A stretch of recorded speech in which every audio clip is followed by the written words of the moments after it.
বন্ধুগণ, অনেক দূর থেকে এসছি তো বারবার গলা শুকায় যায়, তা আপনাদের সামনে আপনাদের না দিয়েই খেতে হচ্ছে। আপনারা কি অনুমতি দেবেন?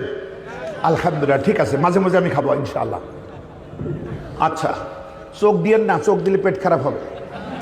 আচ্ছা বন্ধুগণ, রাসূলের প্রতি ইমানের দুটি অংশ, একটি হচ্ছে মোহাব্বত, আরেকটি হলো আনুগত্য। শুধু মোহাব্বতে মুক্তি মিলবে না। আমরা আর কি ভালোবাসলাম নবীজিকে, সব থেকে বেশি ভালোবেসেছিলেন তার অভিভাবক, তার চাচাজান আবু তালিব। ঠিক কিনা বলেন? আবু তালিব যতদিন বেঁচে ছিলেন কুরাইশের লোকেরা রাসূলের গায়ে আঁচড় দিতে পারে নাই। সুবহানাল্লাহ, এতখানি তিনি ভালোবাসতেন। সেই আবু তালিব এত ভালোবাসার পর সে কি জান্নাতে যাবে? দেখুন, আজকে 200 কোটি মুসলমান প্রতি বছরে রসুলের শানে বেয়াদবি করে, নাফরমানরা দেশে এবং বিদেশে। আমরা এত মুসলমান, আমরা আসল মোকাবেলা কি করতে পারি? আমরা হয়তো মরতে পারি, আমরা হয়তো স্লোগান দিতে পারি, কিন্তু সব দেশে দেশে ড্রাইভিং সিটে জালেমেরা বসা, যার কারণে আমরা কিচ্ছু করতে পারি না।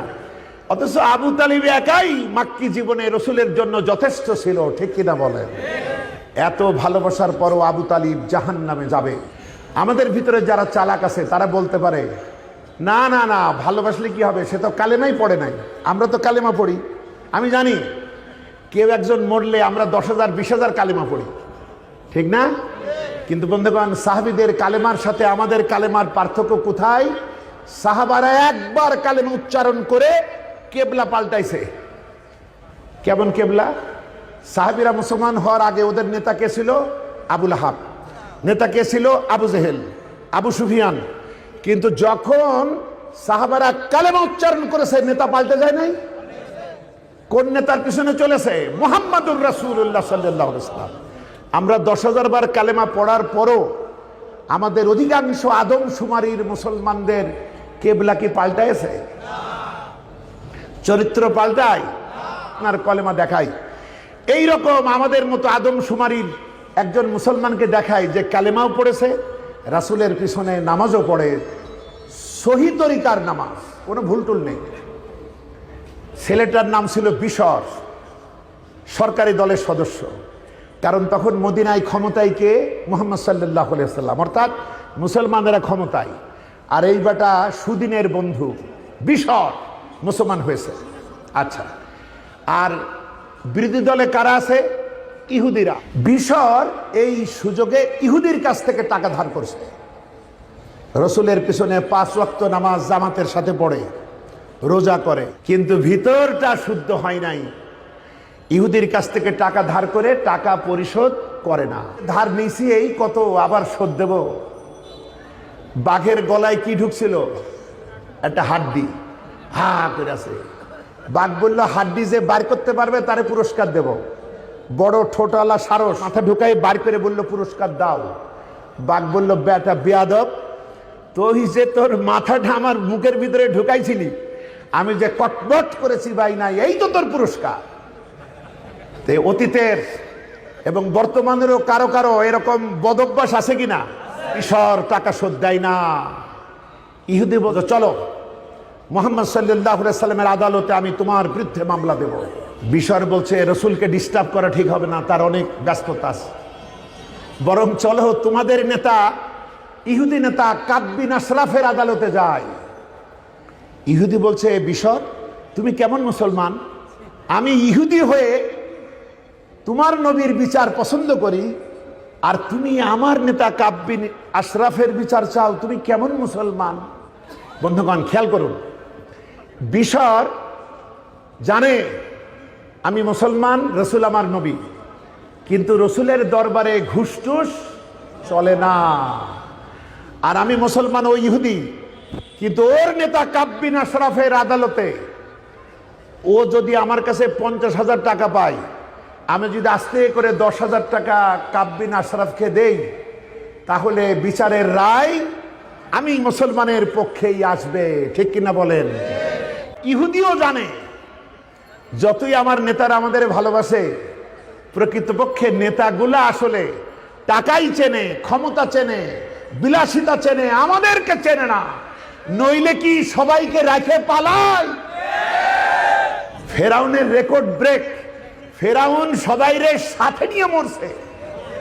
বন্ধুগণ, ইহুদি জানে মুহাম্মদ সাল্লাল্লাহু আলাইহি সাল্লাম আসলে কোন সাম্প্রদায়িক নবী নন, তিনি কোন মুসলমানের নবী নন, তিনি সমগ্র বিশ্ব মানবতার তথা সমস্ত সৃষ্টি জাহানের রাসূল। বলেন সুবহানাল্লাহ। সুতরাং ওই আদালতে আমি ইহুদি হইলেও ন্যায় বিচার পাবো। বলেন আলহামদুলিল্লাহ। এই কারণে ইহুদি বলছে যে চলো রাসূলুল্লাহর আদালতে গিয়ে বিচারটা নেই। রাসূলুল্লাহ সব শুনে রায় দিলেন কার পক্ষে? মুসলমানের বিপক্ষে। এতে কি প্রমাণ হলো? ইসলাম সাম্প্রদায়িকতায় বিশ্বাস করে না। বলেন আলহামদুলিল্লাহ। এইবার রাসূল যখন ইহুদির পক্ষে রায় দিলেন, এবার একটু সরে এসে মুসলমান কয়, তোমারে না কইলাম যে এখানে আসা দরকার নেই, আমি এই বিচার মানি না। আচ্ছা চল একটু উমরের আদালতে যাই। মুসলমান জানে উমর ইহুদিদের দেখতে পারে না। উমর মেজাজ গরম, যখন দেখবে বিশর তার দিনী ভাই আর ও বেটা ইহুদি, উমর রাগে ওর বিরুদ্ধে দিয়ে দেবে। অবশেষে ইহুদি বলল, চলো তুমি যখন কথা শুনবা না, তোমার আরেকটা চান্স দেই, চলো উমরের আদালতে। হযরত উমর ফারুক রাদিয়াল্লাহু তাআলা আনহুর আদালতে মুসলমান বেচারা খুব আনন্দের সাথে বলল। উমর বলছে, কি প্রথম বিচার কে করেছেন? মুসলমান কয়, হুজুর সাল্লাল্লাহু আলাইহি ওয়াসাল্লাম। তো তোমার ভালো লাগে নাই? বিশর কয়, আপনি চিন্তা করেন আমি মুসলমান, আপনাদের সাথে চলাফেরা করি, নারে তাকবীর আল্লাহু আকবার দিয়ে একসাথে থাকি, কিন্তু আপনি দেখেন রায়টা তো আমার পক্ষে আসবে। আর ওই বাটা অভিশপ্ত ইহুদি, ওর পক্ষে হুজুর দিলেন। হুজুর হয়তো ব্যস্ততার জন্য কেমন করে ফেললেন, তাই আমি আপনাকে খুবই মেনে চলি, আপনি একটা ন্যায় বিচার করে দেন। হযরত উমর ফারুক রাদিয়াল্লাহু তাআলা আনহু বলছেন, ইহুদি মুসলমান যা বলল সব ঠিক? ইহুদি বলছে, জি ঠিক। বলছে, আমি এখনই বিচারের রায় ঘোষণা করছি। ঘরের ভিতর ঢুকলেন, লম্বা একটা তরবারি বার করে আনলেন, এসে বলছেন, শোনো হে আল্লাহর বান্দা মুসলমান, যে মুখে বলে আল্লাহর প্রতি রাসূলের প্রতি আমার ঈমান আছে, কিন্তু নবী যখন ফয়সালা করেন সেটা মানা পছন্দ হয় না, আমি তার বিচারটা এইভাবে করে দেই। আল্লাহু আকবার। মুসলমান ব্যক্তির মাথাটা ফুটবলের মতো ঘুরতে ঘুরতে চলে যাচ্ছে। ইহুদিও ভয় পেয়ে গেছে, গোটা মদিনায় আতঙ্ক শুরু হলো, বদনাম রটে গেল। উমরে কেমন কাজটা করলো? নিহত ব্যক্তির লোকেরা রাসূলের দরবারে রক্তের ক্ষতিপূরণের মামলা দায়ের করলো। নবীজি চিন্তিত হলেন যে কি করা যায়। আমার ভাইরা, ঠিক এই সময় সূরাতুন নিসার 65 নম্বর আয়াত নাজিল করে এবং এই পুরা রুকুটা নাজিল করে মুনাফিকদের মুখোশটা রব্বুল আলামিন খুলে দিলেন, উন্মোচন করে দিয়ে অবশেষে আল্লাহ হযরত উমরের পক্ষে রায় ঘোষণা করছেন। ফালা ওয়া রাব্বিকা লা ইউমিনুনা হাত্তা ইউহাক্কিমুকা ফীমা শাজারা বাইনাহুম সুম্মা লা ইয়াজিদু ফি আনফুসিহিম হারাজাম মিম্মা কাদাইতা ওয়া ইউসাল্লিমু তাসলিমা। সুবহানাল্লাহ। ও নবী, আপনার রবের কসম, আল্লাহ বলছেন না আমার কসম, একটু ঘুরায়, ও নবী আপনার রবের কসম, এর মাধ্যমে আল্লাহ বিশ্ববাসীর সামনে নবীজির মর্যাদা বাড়াচ্ছেন। সুবহানাল্লাহ। অর্থাৎ দুনিয়াবাসী শোনো, ওই মহানবীর আমি নিজের রব আর সে আমার রাসূল, তার জবানে যে রায় আসে ওটা তো আমার রায়, কারণ সে তো নিজের থেকে কিচ্ছু বলে না। সূরা নাজম, কোরআনে কারীমে 53 নম্বর সূরা, আয়াতে কারিমা 2 আর 3, মা ইয়ানতিকু আনিল হাওয়া, নবী নিজের থেকে কিচ্ছু বলে না, আমি যা বলতে কই তাই বলে। আল্লাহ বলছেন, ও নবী তোমার রবের কসম, ওরা কখনো ঈমানদার হতে পারে না যারা পারস্পরিক মতভেদে, পারস্পরিক গন্ডগোলে তোমারে বিচারপতি না মানে। এটা 1 নম্বর।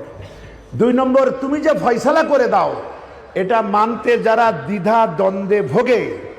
3 নম্বর, মনের সন্তুষ্টি সহকারে তোমার রায়টা মানে না, ও নবী, তোমার রবের কসম, ওরা কখনো ইমানদার হতে পারে না। আমি উমরের বিচারে খুশি, উমর মুক্ত হলো, আরে মুনাফিক জাহান্নামে গেল। তাহলে কালেমা পড়েও কোথায় গেল? কারণ আনুগত্য ছিল না, এর ছিল মুহাব্বতের অভিনয়। সুতরাং বুঝলাম ইমানি মুদ্রার দুই দিকে দুইটা সিল থাকতে হবে, একটা মুহাব্বত, আরেকটা